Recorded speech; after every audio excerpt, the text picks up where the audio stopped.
OK, on a un autre problème avec les fractions qui peut avoir l'air compliqué, mais qui est finalement aussi simple aussi. 1 sixième plus 3 huitièmes plus, et là ici, on ne met pas le nombre, c'est lui qu'on va devoir trouver. Et tout ça égale 31 24e. Alors, comment on fait pour trouver la réponse de ce calcul? La première chose à faire, pour pouvoir faire des additions qui tiennent la route en mathématiques, lorsqu'on est dans des nombres fractionnaires, il faut avoir un dénominateur qui est commun. Autrement dit, le nombre du bas, le dénominateur, ça doit être le même. Ici, le plus grand qu'on a ici, c'est 24. Et 8 est facile à amener à 24 puisque on le multiplie par 3. Et ici, on le multiplie par 4. Donc, on va tout ramener à 24 et ça sera plus facile. Donc, 6, il entre 4 fois dans 24. Donc, on va multiplier 6 par 4, ce qui nous donne notre 24. Et donc, le 1, on va le multiplier par 4 aussi. Ça nous donne 4.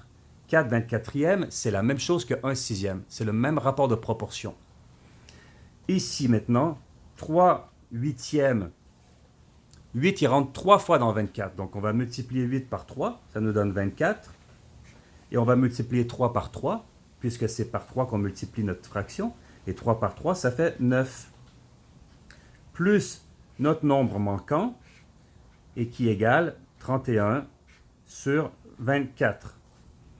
Lorsqu'on regarde ça ici, 4 et 9, ça fait 13.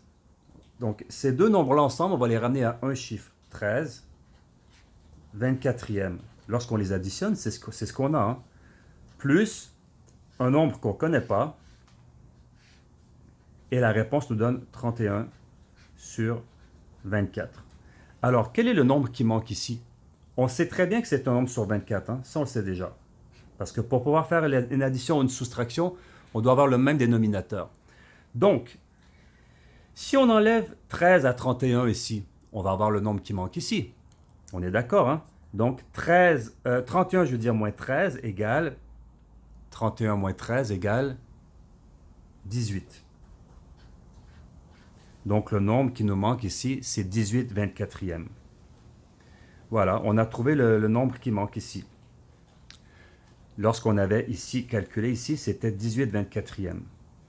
Par contre, le nombre qu'on va écrire ici, on peut le réduire à son expression la plus simple. Et l'expression la plus simple de 18 24e, il faut trouver à cela un diviseur commun au numérateur et au dénominateur. 18 se divise par 2 et 24 se divise par 2, déjà en partant.